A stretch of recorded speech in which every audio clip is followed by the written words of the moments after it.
गोविंद राठी जी देश के एक जोरदार व्यंग्यकार को हम सुने, जोरदार तालियों की गड़गड़ाहट के साथ। गोविंद राठी। बहुत अच्छा कवि सम्मेलन हो गया है अभी तक का। 4 कवियों ने मिलकर कार्यक्रम की 12 बजा दी। हाँ, 12 मतलब टाइम से है, टाइम से 12 बजा दी। हाँ, अब ये 1 बजाएंगे, 2 भी बजेगी, 3 भी बजेगी। कार्यक्रम के 100-200 मालिक हैं इसके, उन सभी को प्रणाम करता हूं। सभी ने अपने अपने तरीके से मुझे आदेश दिया है। कहीं किसी ने इधर से डांटा, किसी ने इधर से डांटा, किसी ने इधर से डांटा। पहली बार इतने कम पैसे में इतनी डांट खाई, भगवान की कसम, पहली बार। हाँ। वो कोई बात नहीं है, लेकिन फिर भी ये डांट 4 लाख की है। कमाल है। कोई टेंशन मत लेना, कोई लोड मत लेना। यहां से सारे विषय निपट गए हैं। कोरोना की इतनी बात हो गई है। देखो, कोरोना काल के बाद इतने जिंदा लोगों को देखकर जो खुशी हो रही है ना, सही बता रहा हूं। जिंदा क्या, बल्कि जिंदा दिल लोग, जिंदा दिल लोग हैं ये। क्या करेंगे हम? कोरोना क्या बिगाड़ेगा हमारा? हम हिंदुस्तान के लोग हैं यार, हंसने हंसाने वाले लोग हैं। कई चीन और कई पाकिस्तान आएंगे और चले जाएंगे, लेकिन ये हिंदुस्तान राजस्थान की जमीन पे खड़ा है, ये मान के चलना बस। यहां कई शहीदों की कुर्बानियां हुई हैं, जब ये हिंदुस्तान खड़ा हुआ है। उस हिंदुस्तान का पाकिस्तान क्या बिगाड़ेगा? पाकिस्तान का कोई लोड नहीं। पाकिस्तान को खाली एक बात समझ लेना चाहिए कि बेटा, जितने बजट में तेरे देश की जनसंख्या पल रही है ना, अगर टिप्पणी पहुंच जाए तो गोविंद राठी को शुरू करवाना ऊपर तक के लोगों। पाकिस्तान को खाली एक बात समझ लेना चाहिए कि बेटा, जितने बजट में तेरे देश की जनसंख्या पल रही है, उतना बजट हिंदुस्तान में हम जनसंख्या को रोकने में खर्च कर रहे हैं। वाह गोविंद भाई, क्या व्यंग्य, ये बड़े कवि की तासीर। कहां का पाकिस्तान? ये पाकिस्तान है, और पाकिस्तान एक देश है। हम हिंदू मुस्लिम करने यहाँ खड़े बिल्कुल भी नहीं हुए हैं। हिंदू मुस्लिम नहीं होगा इस मंच से। हम तो वो लोग हैं कि इधर थाल उठा पूजा का, इधर अजान हुई, फिर भी जाने क्यों हमारी आदतें बेईमान हुई। फर्क जो भी किया तुमने हमने किया, वरना गीत कब हिंदू हुए, गजल कब मुसलमान हुई। हाय हाय, वाह वाह वाह वाह वाह वाह वाह वाह वाह। हम हिंदुस्तान पाकिस्तान वाली बात कर रहे हैं भाई, हम हिंदू मुस्लिम की बात नहीं करेंगे। ये अब्दुल हमीद और महाराणा प्रताप की जमीन है, ये गोविंद राठी को पूरा मालूम है।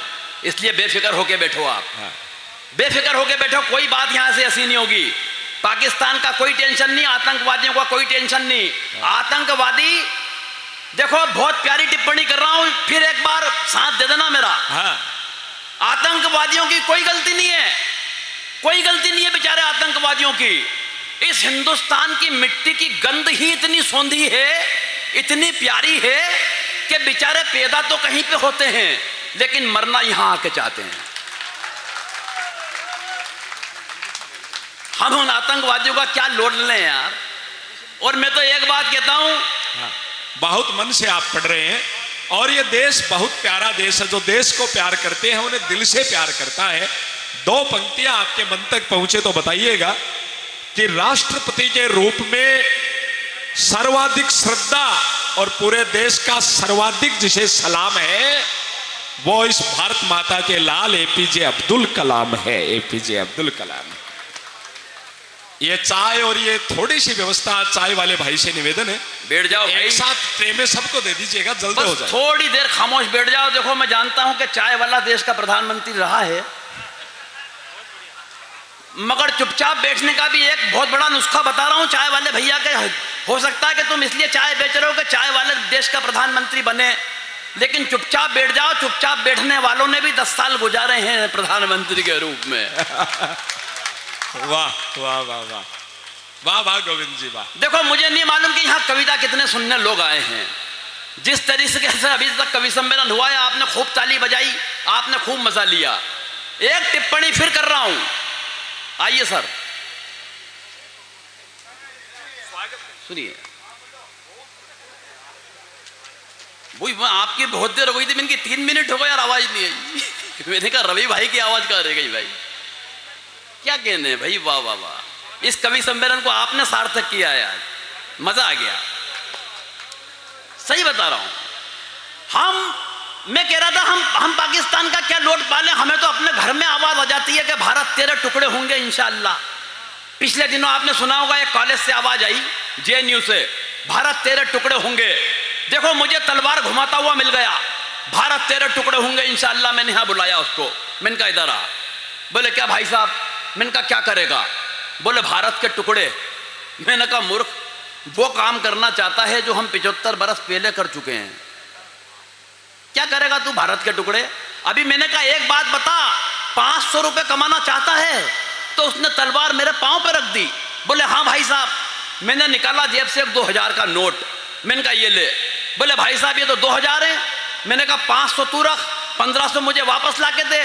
बोले भाई साहब क्या गजब कर रहे हो, अगर 1500 रुपए मेरी जेब में होते तो क्या मैं भारत के टुकड़े करता? वाह वाह वाह, तालियां कम हैं थोड़ी सी, वाह। अरे मैंने कहा बाजार जा, छुट्टे करा के ला। यकीन जानना साहब, 1 घंटे बाद पसीने में तरबतर लथपथ होके वापस आया। बोले भाई साहब कोई नहीं तोड़ रहा। मैंने कहा मूर्ख, अब एक बात समझ ले, जिस भारत सरकार के बनाए हुए एक कागज के टुकड़े के तू टुकड़े नहीं करा पाया, उसके हिंदुस्तान के टुकड़े तू कहां से करा देगा? हाय हाय, वाह वाह वाह वाह, ऐसे भी समझा सकते हैं। वाह।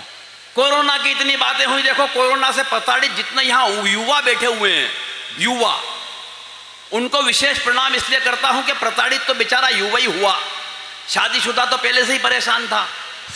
अरे वाह, क्या व्यंग्य, क्या व्यंग्य भाई। उसको क्या फर्क पड़ा बेचारे को, शादीशुदा को? परेशान तो युवा हुआ कोरोना से, हंसने की बात बिल्कुल नहीं है।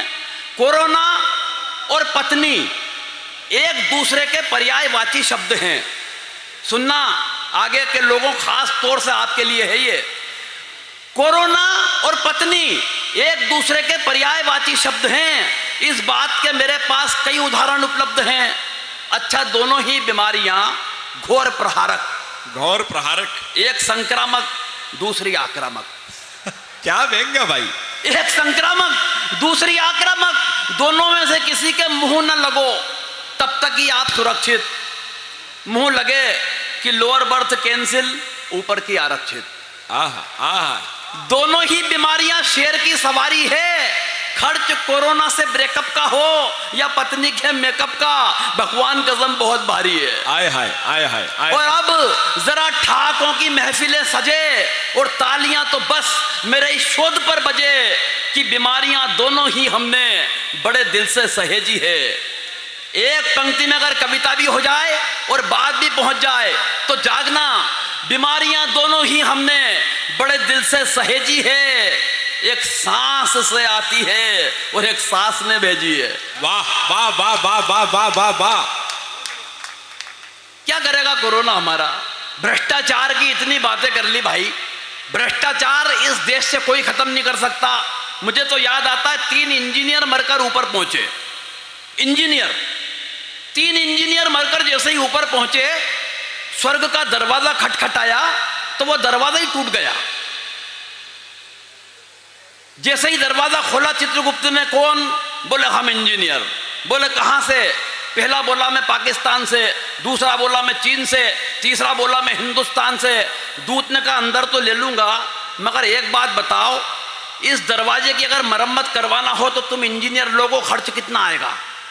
पाकिस्तान वाला बोला कोई खास खर्च नहीं आएगा, खर्च आएगा कुल 9000 रुपए। दूत ने कहा कैसे? बोले 3000 की लेबर, 3000 का मटेरियल और 3000 मेरे। अब चीन वाले से पूछा, बोले तू बता कितना आएगा? बोले खर्च आएगा 12000। बोले कैसे? बोले 4000 की लेबर, 4000 का मटेरियल, 4000 मेरे। अब आया हिंदुस्तान वाले का नंबर, बोले खर्च आएगा 29000 रुपए। बोले कैसे? बोले देख 10000 तो तेरे। आहा आहा, ये है व्यंग्य, ये बात। ताली गलत जगह बजा रहे हो आप, अगर बात पहुंच जाए तो फिर जागना। बोले 10000 तो तेरे, 10000 मेरे, बचे कितने? बोले 9। बोले पाकिस्तानी को ठेका दे देंगे, बनाता रहेगा। ये बात, ये बात। ऐसे निपटाते हैं हम फाइल को।